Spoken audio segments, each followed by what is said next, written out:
Hello दोस्तों, कैसे हैं आप। आज की कहानी का नाम है धोखा पार्ट 2। ताकि कम से कम दवाइयाँ तो मुफ्त की मिल जाए, फिर सोचा आपको भी ज़रूरत होगी तो आपके लिए भी फार्म साथ में ही मंगवा लिया। उनकी बात सुनकर अंजलि की मम्मी ने कहा, ये तो आपने बहुत ही अच्छा किया समदन जी। सच में मेरी बीमारी के चक्कर में कितना खर्च हो गया, मेरी तो सारी जमा पूंजी ही खर्च हो गई। इसलिए तो समदन जी ये फार्म लेकर आई हूँ आपके पास। मैंने तो साइन कर दी, आप भी इस पर साइन कर दो, बाकी डिटेल तो सुधीर भर देगा। कहते हुए उन्होंने एक खाली फार्म दिखाया जिस पर उन्होंने साइन कर रखे थे।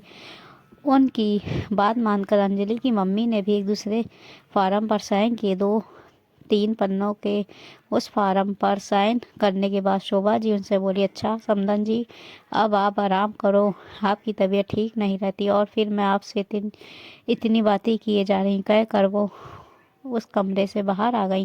कुछ दिनों तक उन्होंने काफ़ी अच्छे से अंजलि और उसकी मम्मी से बातचीत की। उन्हें किसी भी बात का शक तक नहीं होने दी। यहाँ तक कि सुधीर उन्हें अपने पैसों से दवाई ला कर देता था और कह देता था कि ये सरकार की तरफ से मुफ्त थी। लेकिन 1-1.25 महीने बाद अचानक अंजलि के मायके से पड़ोस में रहने वाले शर्मा जी का दोबारा फ़ोन आया। मम्मी का हाल चाल पूछ लेने के बाद उन्होंने सुधीर के हाथों उनके मकान के बिक जाने की बात कही। तब जाकर उसे पता चला कि इतना बड़ा धोखा हुआ है।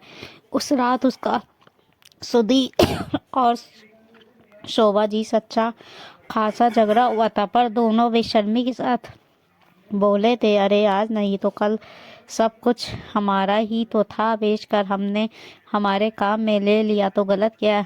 हमारी तरक्की हो रही है तो तुम्हारी भी तरक्की हो रही है, पर ये तो धोखा है। आपने धोखे से मेरी मम्मी की साइन करवाए पेपर पर, अब धोखा है, फ्रॉड है, कुछ भी है। तुमसे और तुम्हारी बीमार माँ से जो पन पड़े कर लो। शोभा जी हाथों को नचाते हुए बोली और अपने कमरे में चली गई।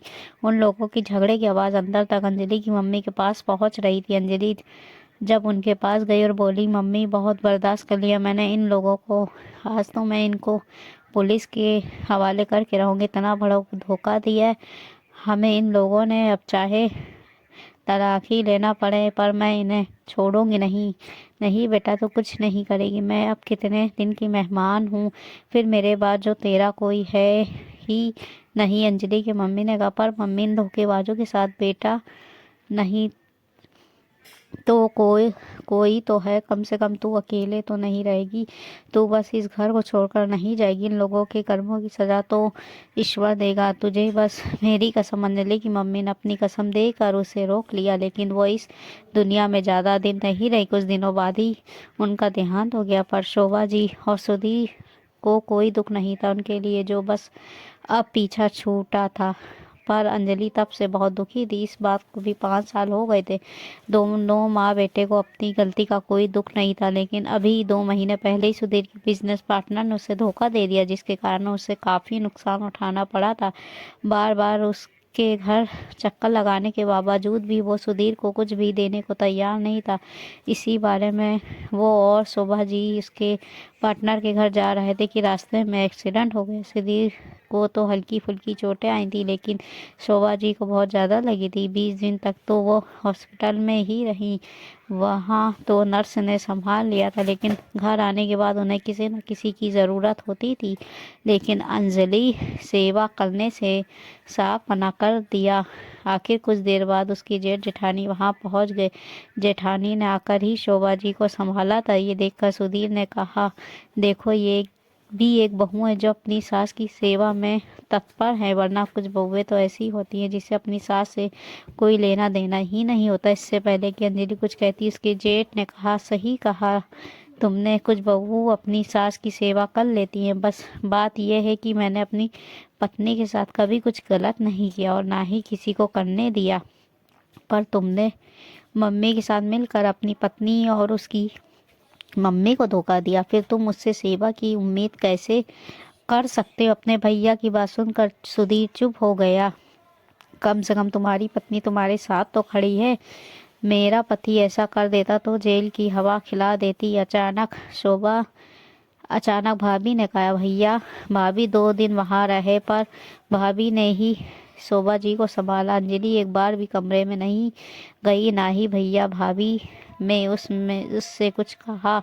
आखिर कैसे उम्मीद करते कि इतने धोखे के बाद वो उनकी माँ की सेवा करेगी। आखिर इस तरह के हालात देख भैया भाभी अपने साथ ही शोभा जी को ले गए, लेकिन जाते जाते सुधीर को जरूर समझा गए, अपनी गलती को सुधार लो। माँ की सेवा करने के लिए तो फिर भी हम हैं, पर तेरी सेवा करने के लिए कोई नहीं होगा। सोच, 5 साल पहले तो जिस जगह पर खड़ा था आज भी उसी जगह पर खड़ा है। धोखे का एक पैसा नहीं बचा तेरे पास। भाई करम लौट कर आते, इसलिए संभाल जा। पर पता नहीं ऐसा क्या दम भरा हुआ था कि सुधीर में कि उसने अभी भी अपने किए की माफ़ी नहीं मांगी, और ना ही अंजलि ने उससे माफ़ी की कोई उम्मीद की। दोस्तों, ये थी हिंदी कहानियाँ धोखा पार्ट 2। अच्छी लगी हो तो हिंदी कहानी को लाइक सब्सक्राइब शेयर ज़रूर कर दीजिएगा।